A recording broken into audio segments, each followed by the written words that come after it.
ফেসবুকের কারণে সেদিন স্কুল থেকে সরকারি বাসে ফিরছিল রিমা। তার পাশের সিটটা খালি হতেই এক যুবক সেখানে এসে বসল। তারপর ছেলেটি বারবার তার মুখের দিকে তাকাতায় সে খুব অস্বস্তি বোধ করছিল।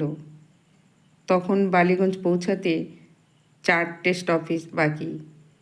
হঠাৎ ছেলেটি তার কানের কাছে মুখ রেখে বলল, প্লিজ কিছু মনে করবেন না। আপনার নাম তো চিত্রা, আমি বিপ্লব। ছেলেটি এরকম কথায় অবাক হয়ে যায় রিমা। হঠাৎই ছেলেটি তার মোবাইলের ফেসবুক পেজ খুলে প্রোফাইল ছবিটা তার সামনে তুলে ধরে। রিমাকে কথা বলার সুযোগ না দিয়ে তারপর ছেলেটি বলে ওঠে, দুপুর রাতে রোজই তো কথা হয় ফেসবুকে, আর এখন দেখো কীভাবে দুজনের দেখা হয়ে গেল বাসে। তবে একবারও তো বলনি তোমার বিয়ে হয়ে গেছে। চিত্রা, তবে ছবি থেকে তুমি অনেক সুন্দরী। ছেলেটির কথা শুনে রিমা মুখে রুমাল চাপা দিয়ে হেসে ফেলল। হাসতে হাসতে বলল, আরে থামুন থামুন, আমার কথা আগে একটু শুনুন, তারপরে যা শাস্তি দেওয়ার আপনি দেবেন।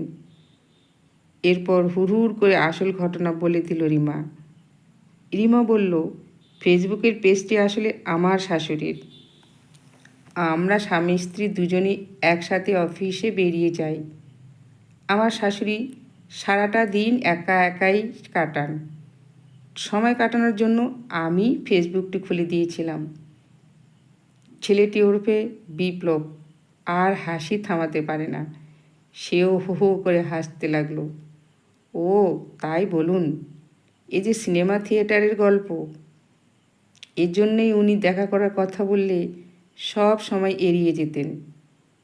ঠিক আছে, আপনি ওনাকে এ ব্যাপারে কিছুই বলবেন না, আমি সেভাবেই বুঝে কথা বলবো।